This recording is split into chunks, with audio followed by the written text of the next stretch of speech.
और ये खासतौर से जो वामन मेश्राम का ग्रुप है और जो वाम से पहले लोग हैं, तो उन्होंने कहा है कि ये आर्यंस और मूल निवासी और विदेशियों के बीच की लड़ाई है।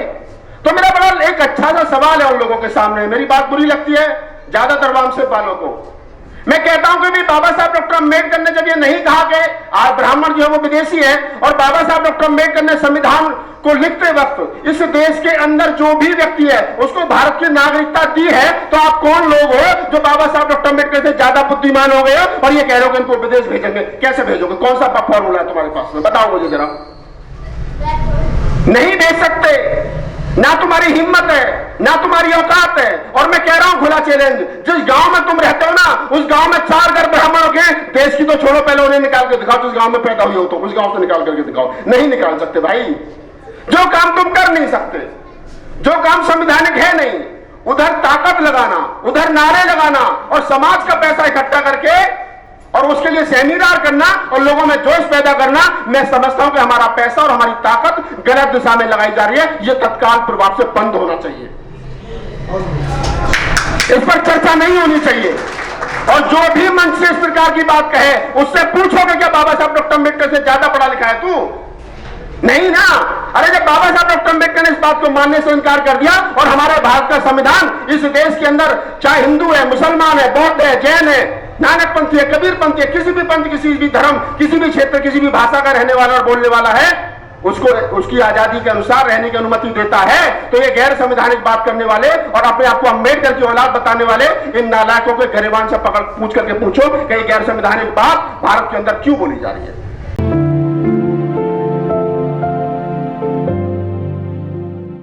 लेकिन मैं जब बाबा साहब को पढ़ता हूं, बाबा साहब का साहित्य पढ़ता हूं, तो मुझे लगता है कि बाबा साहब डॉक्टर अम्बेडकर ने कहीं ये बात कही नहीं है कि ब्राह्मण विदेशी है।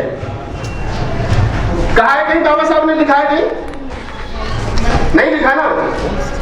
जब बाबा साहब डॉक्टर अम्बेडकर जैसा बुद्धिमान व्यक्ति, जिसको जो हमारे आइडल है, जो हमारे आदर्श है, जब उन्होंने आज तक ये बात किसी किताब में, किसी ग्रंथ में, किसी मंच पर नहीं कही कि आर्यंस, ये ब्राह्मण जो है ये आर्यंस और ये यूरेशिया से आए या वगैरह वगैरह, उनके बारे में उस संदर्भ में कोई बात नहीं कही।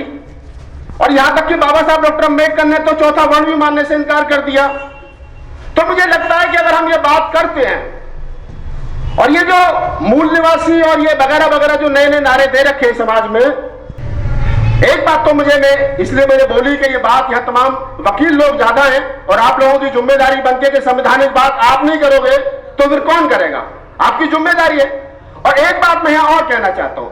अभी हमारे साथी है राजेंद्र जी, एडवोकेट है और हमारे तो गांव के पास के हैं, उन्होंने दलित शब्द पर आपत्ति व्यक्त की। हो सकता है उनका मानना अलग हो, मेरा मानना अलग हो। संविधान में कहीं दलित शब्द की कोई ऐसी दलित शब्द है ही नहीं और बहुत सारे लोगों ने उसका विरोध भी किया। लेकिन अगर हम लोग यहाँ जितने लोग बैठे हैं, मैं समझता हूं कि सब लोग इंटेलेक्चुअल हैं, हम भी एक्टिविस्ट हैं, बोलते हैं जिंदा टीवी पर, मीडिया पर बोलते हैं, लिखते हैं, पढ़ते हैं। तो मैं ये कह रहा हूं कि अगर दलित शब्द से आपत्ति क्यों है, एक बार खुले मंच पर इस पर चर्चा कर ली जाए। कुछ लोग कहते हैं कि नहीं दलित शब्द सही है, एज ए साहित्यकार मुझे लगता है सही है। लेकिन अगर कुछ लोग कहते हैं कि संवैधानिक नहीं है, संविधान में SC ST है, OBC है, तो फिर तो बहुत सारे शब्द ऐसे जो हम संविधान में है ही नहीं। हमारे बहुत सारे नेता बोलते हैं हिंदुस्तान शब्द हमारे लिए नहीं है, लेकिन फिर भी बोला जाता है। लेकिन अगर दलित शब्द की मैं बात करूं तो 1818 1819 के आसपास जब चमार शब्द पर डिस्कस हुआ था, चमार एक इंग्लिश में किताब है, वो पढ़ना कभी, जब वो लिखी गई द चमार, तो उसके बाद में जब उस पर विश्लेषण किया गया, उस पर चर्चा की गई, तो चमार शब्द पर ज्यादा लोगों को नाराजगी थी।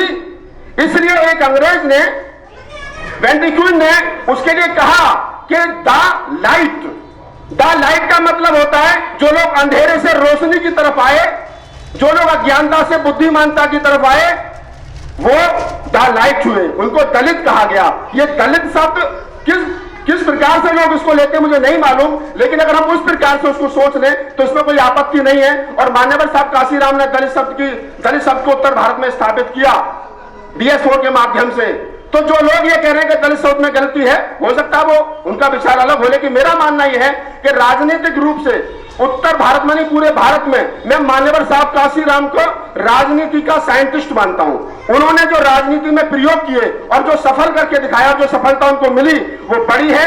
मैं मान्यवर साहब काशीराम से बड़ा राजनीतिक दलित समाज में या SC ST समाज में, बहुजन समाज में किसी को नहीं मानता, और बहुजन शब्द की बात जो कही गई उस पर मैं सिर्फ ये कह सकता हूं कि बहुजन हिताय बहुजन सुखाय बुद्ध ने भी कहा है, और मैं कहता हूं वो आज के समय में संविधान में नहीं है, तो इसका मतलब ये नहीं है कि हम 2500 साल पुराने बुद्ध के बहुजन हिताय बहुजन सुखाय के विचार को नकार दें। हम बुद्ध से ज्यादा कलवंत और बुद्ध से ज्यादा बुद्धिमान नहीं है, मेरा ये मानना है। और इन्हीं शब्दों के साथ मैं अपनी बात को खत्म करता हूं। अगर मेरी बात से किसी को कष्ट हुआ हो तो वो अपने भी विचार पर, जो उन्होंने कहे उस पर भी विचार करे, और जो मैंने कहा उस पर भी विचार करें। धन्यवाद।